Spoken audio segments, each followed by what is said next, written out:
अलीगढ़ इससे पहले भी मैं आया था और अभी भी एक शादी के कार्यक्रम में मैं शामिल हो रहा हूं। हमारी पार्टी के विधायक रही हैं, उनके परिवार में कार्यक्रम, उनकी बेटी का कार्यक्रम।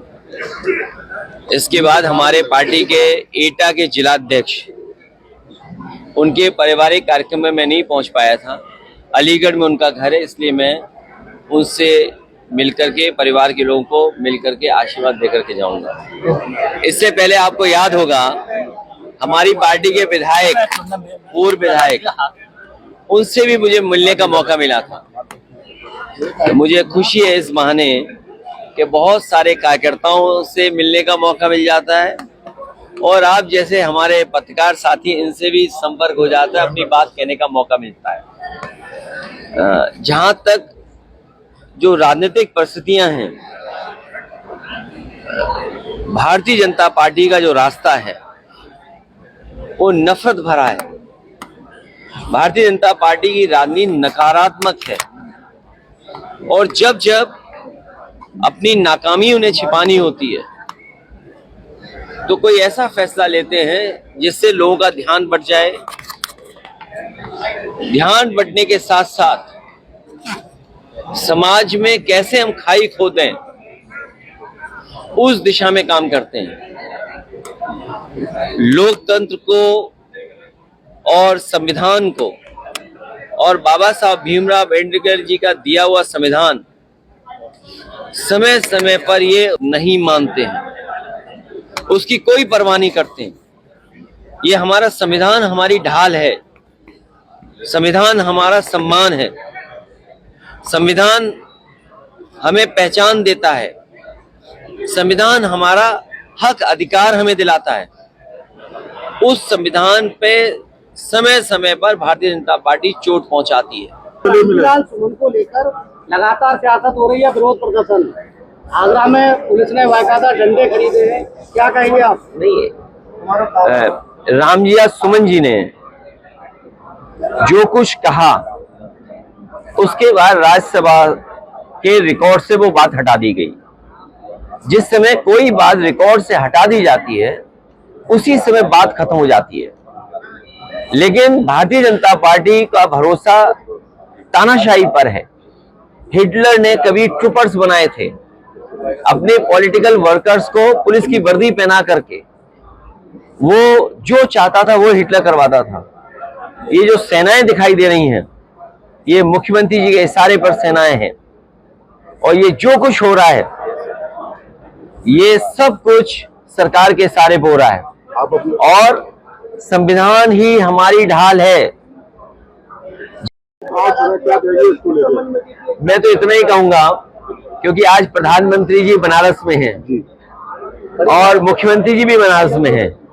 अब मैं प्रोटोकॉल याद नहीं दिलाऊंगा, लेकिन मैं बस इतना ही कहना चाहूंगा, अगर गांव की बात हुई है, गले मिलो इसलिए क्योंकि हमारा जो समाज है, हमारा जो देश है, अलग अलग धर्म, अलग अलग जाति का है। हम जितना गले मिलेंगे, हम जितना एक दूसरे को समझेंगे, हम जितना एक दूसरे के त्योहार खुशियों के साथ मनाएंगे, उतना ही हमारा समाज, उतना ही हमारा देश तरक्की करेगा, उतना ही हमारे समाज में भाईचारा बढ़ेगा। और जो बात गोद लेने की या गांव में जाने की है, मैं केवल मुख्यमंत्री जी से ये कहूंगा कि जिसको गोद लिया जाता है उसे अनाथ नहीं छोड़ा जाता है।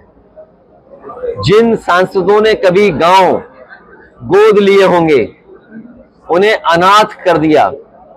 इसलिए मैं भारतीय जनता पार्टी को कहना चाहूंगा, उनके लीडर्स को कहना चाहूंगा कि जो गांव गोद लिए जाते हैं उनको अनाथ नहीं छोड़ा जाता है। क्या आप मानते हैं अभी भी शासन और सुशासन की उत्तर प्रदेश चल रहा है क्या? अध्यक्ष जी, सुरक्षा और सुशासन का जो मुद्दा था भाजपा सरकार का, क्या आप भी आज भी वो योगी सरकार की ताकत मानते हैं आप? मैं न मानूं। आप घटनाएं जो हो रही, आज सोचिए आप, आज प्रधानमंत्री जी सीधे मिले अधिकारियों से, ये सरकार की पोल खोलता है। ये जो घटनाएं बनारस में हुई हैं, केवल एक घटना बनारस में नहीं हुई। आप याद कीजिए, बीएचयू में एक बेटी जो पढ़ती थी, उसके साथ जो बलात्कार हुआ, उसमें जितने लोग निकले वो सब भारतीय जनता पार्टी के लोग थे। और कानून व्यवस्था की सवाल तो आपको बीजेपी से पूछना चाहिए। उनका एक विधायक कपड़े फाड़ करके भगवान श्री राम के दर्शन करने गया, और उसने जो कहा अधिकारी कमिश्नर के लिए, वो तो मैं कह भी नहीं सकता हूं। क्या दूध पिया हो तो, और यहाँ जितने पत्रकार हैं वो जानते होंगे कि ये दूध पियो वाला क्या नारा है, या क्या गाली है, या किस तरीके से किसी को चैलेंज करने वाली बात है। उन्होंने अभी अपने हटे हुए कपड़े बदले नहीं हैं।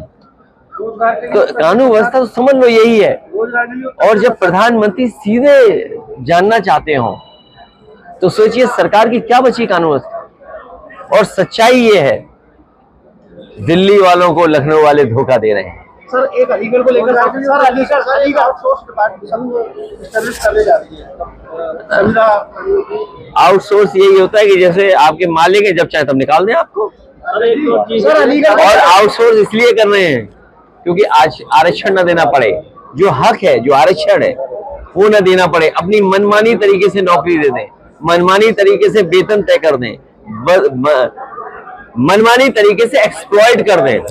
सर अलीगढ़ को लेकर मेरा सवाल है। अलीगढ़ मुस्लिम यूनिवर्सिटी में अब जो हिंदू छात्र हैं मंदिर बनवाने की मांग कर रहे हैं, ऐसे में तमाम कथावाचक भी बयान दे रहे हैं एएमयू कैंपस में मंदिर बनना चाहिए जिस तरीके से तमाम मस्जिद हैं। मैं उन लोगों से कहूंगा, अंग्रेजों के जमाने के जो 2 एक्ट बने, एक BHU बनारस हिंदू यूनिवर्सिटी और एक अलीगढ़ मुस्लिम यूनिवर्सिटी, मैं उन बुद्धिजीवियों से कहूंगा कि दोनों एक्ट को पढ़ लें, और उस समय क्या भावना थी दोनों एक्ट को पढ़ करके उनके समझ में आ जाएगा। क्योंकि आजकल अगर ये आज के माहौल में कुछ चीजों को देखेंगे तो उन्हें कुछ समझ में नहीं आएगा। आज अभी आप छात्रा से भी मिले थे, उनकी परीक्षा मुझे दुख है इस बात का, उस बेटी से मिला। आप में से कई लोगों ने खबर चलाई, कई चैनलों में खबर चली कि उसके पहनावे को लेकर के उसे परीक्षा नहीं लिख पा रही है बेचारी, सर्टिफिकेट नहीं मिल रहा है। इससे बड़ा अनकॉन्स्टिट्यूशनल काम क्या हो सकता है। तभी हमने कहा कि संविधान हमारी ढाल है, और ये सरकार और सरकार के अधिकारी संविधान को नहीं मान सकते। इससे बड़ा उदाहरण क्या हो सकता है कि जो कानून, जो संविधान हमें व्यवस्था देता है, जिस संविधान की वजह से हमें हक सम्मान मिल रहा है, वो हमें अधिकारी दे ही नहीं रहे सम्मान। अगर उसका भविष्य अंधकार में जा रहा है तो उसके लिए भारतीय जनता पार्टी की सरकार दोषी है, यहाँ के अधिकारी दोषी हैं कि जिसकी वजह से उसका भविष्य अंधकार में जा रहा है। वक्फ बोर्ड के खिलाफ है हम लोग। जिस तरीके से वो बिल आया है, उस बिल को हम लोग कभी स्वीकार नहीं कर सकते। भारतीय जनता पार्टी के बिल को हम कभी स्वीकार नहीं कर सकते।